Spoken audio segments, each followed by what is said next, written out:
It was quite the cold start across the morning today. If you were waking up early, the wind chill values, it felt like 33 below this morning in Langdon, 24 below in Thief River Falls and Baudette, 23 below in Hallock, 22 in Foston, Devil's Lake falling to 21 below for the wind chill, 19 below Grand Forks, 18 below in Valley City, and 16 below in both Fargo and Jamestown. And we are looking at very similar conditions again tonight. The cold isn't going to extend quite as far south as it did last night. But regardless, we have another wind chill advisory going into effect at midnight, continuing through noon tomorrow for these blue-green shaded counties up across the Northern Valley. Right now in Fargo, it is a cold one. Temperature of 3 degrees, but it feels like 10 below with the wind picking up out of the northeast at 8 miles per hour. And up in Grand Forks, the Northern Valley, it's 2 degrees, a little bit of light snow being reported at the airport. It feels like 11 below with a northeasterly breeze at 7 miles per hour.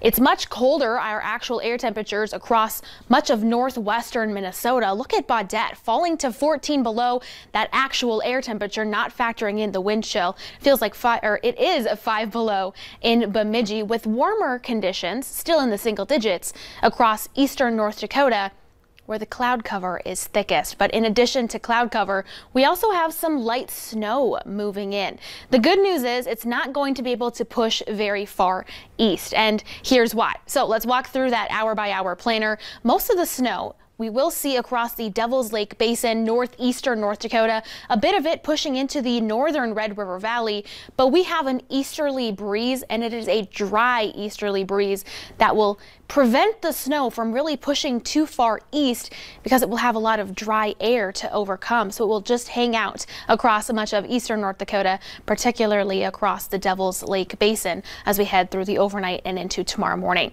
As for accumulation, I do think the Northern Valley could see up to an inch of snowfall accumulation, very little, if any, in the southern Red River Valley, with up to 3 inches, particularly south of the southern Devil's Lake Basin area. Now, for our afternoon for tomorrow, travel will be better than it's going to be in the morning, especially across the Devil's Lake Basin, where there's going to be snow on the ground, making for some slick spots.